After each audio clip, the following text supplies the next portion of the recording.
bathukhumala umntungwa umbulazi umzilikazi kamashobane wena wadla umuntu wamyenga ngendaba udonda intombi ngesizulu.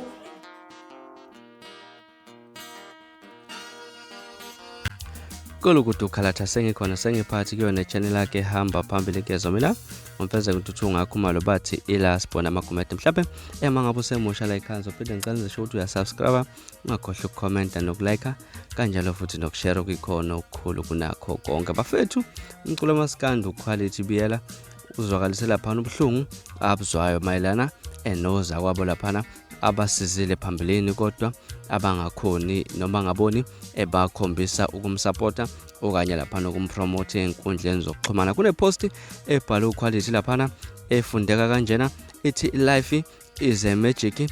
Wasethi ngicela uyifunde le poster uyizwe. Ngiyabonga enkosi ngokuthi ngene e-studio senginemali yami inabalandeli bami wasekushayela ihlombe lokho.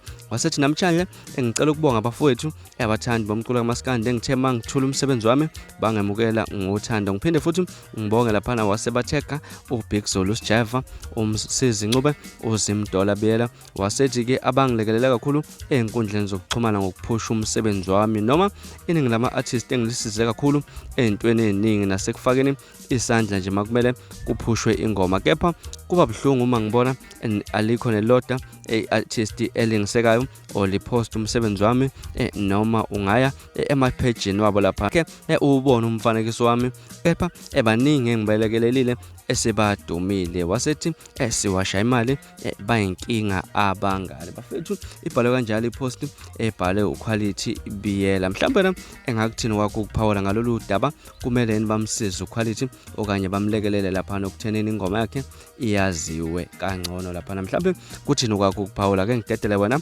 ukusho elwakho uvo ngalolu daba. Ngaze ukuthi izona ndaba esinilethela zona esihamba phambili esikhathini samanje. Ningakhohlwa ukusubscribe nokulike kanjalo futhi nokushare kukhona ukukhulu kunakho konke. Nisiphathe kahle nibe nosuku lumnandi ngithanda kakhulu.